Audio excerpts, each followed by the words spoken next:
pensiero dei grandi vegetariani nella storia.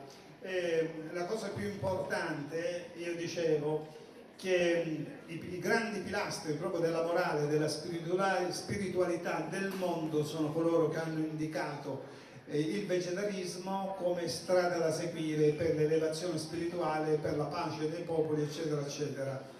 Ecco, ciò che è da rimarcare in tutto questo, no, in questi grandi personaggi, che adesso eventualmente accenderemo a qualche pensiero di questo, è che il problema loro non era quello di non mangiare animali perché ci fanno male alla salute, era un problema profondamente etico, di amore, di rispetto della vita in senso lato, quella condivisione verso la sofferenza dell'altro, il considerare gli animali come nostri fratelli di viaggio con una forma fisica diversa ma con lo stesso anelito di esistere, no? E quindi forse più di noi che viviamo in città, che siamo lontani da quello che succede nei mattatoi o negli allevamenti intensivi, loro vivendo un po' più in natura, in contatto con gli animali, conoscendo la crudeltà degli uomini, se però sapessero la crudeltà attuale, perché mai l'umanità è stata così crudele nei confronti degli animali come oggi, in cui gli allevamenti a perdita d'occhio, in cui gli animali di ogni sorta vengono fatti nascere e da quando nascono fino a quando muoiono non vedono mai la luce del sole, non vedono mai un filo d'erba, non sentono mai una carezza, non hanno nemmeno la possibilità di contattare i loro simili. È come se noi facessimo nascere un bambino e lo costringessimo a vivere tutta la sua vita in una scatola, cioè da impazzire, e gli animali impazziscono dal dolore, dalla disperazione, no? Molti muoiono, eccetera. Quelli invece che sopravvivono li fanno a pezzettini, uno dopo l'altro, sistematicamente, come una catena di smontaggio, no? Qui ho un inferno, praticamente un inferno, e questo esiste non perché i macellai sono cattivi, ma esiste perché la gente mangia la carne. Allora, tutti questi grandi personaggi della storia, come dicevo prima,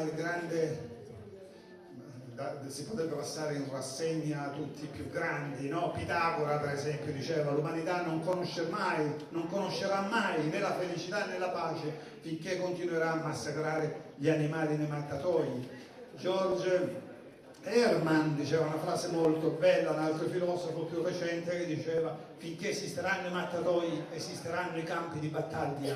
E questa proprio è la motivazione di fondo che spinge noi, che noi siamo animalisti, non perché non ci piace la carne, ma perché noi vogliamo veramente un mondo migliore, il quale mondo non si potrà mai realizzare su un'ecatombe sconfinata agli animali massacrati per il piacere dello stomaco della gente. E finché, cioè, il problema centrale, cruciale è proprio questo: finché l'umanità avrà una coscienza tale da giustificare i 15.000 mattatoi esistenti in Italia, disseminati alle porte di ogni agglomerato urbano, 15.000 campi di concentramento e di sterminio, veri e propri campi di concentramento e di sterminio.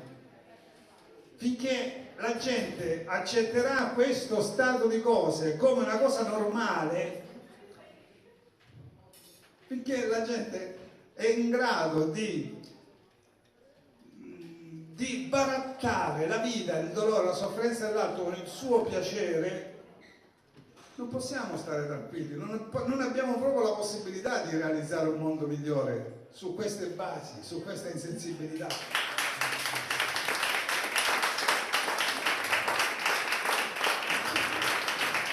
Perché la storia degli uomini è fatta dalla coscienza degli uomini, no? La sensibilità del cuore. Voi pensate che se l'umanità fosse più sensibile, più giusta, più capace di condividere la sofferenza degli altri, non ci sarebbero né violenze, né ingiustizie, né latrocini, niente. Quindi basta semplicemente che l'uomo diventi più sensibile. E sapete che cosa gli impedisce di essere sensibile? La visione antropocentrica della vita è la nostra sventura. La visione antropocentrica propinata da alcuni millenni da questa parte, specialmente dalle grandi religioni monoteiste. l'ebraismo, il cristianesimo e l'islamismo. Che cosa vuol dire antropocentrismo? Vuol dire mettere l'uomo al centro dell'universo con la facoltà datagli da Dio di disporre della vita e della morte degli altri esseri viventi, no? Cioè gli altri esseri viventi non hanno nessun valore, ha solo valore la vita dell'uomo, per cui tu uomo fatto ad immagine di Dio ti autorizzo a farne quello che vuoi. E lì scannatoia tutto spiano. Il danno dove sta? È che l'uomo, abituandosi a questa legge, si abitua alla legge del più forte, del fine che giustifica i mezzi, che si abitua all'idea che il più debole debba e possa essere sacrificato a vantaggio del più forte. Quindi questo preclude all'uomo lo sviluppo della sensibilità della sua anima e quindi non ha nemmeno la capacità poi di essere giusto e sensibile nei confronti del suo simile. È chiaro? Tutto funziona, tutto torna.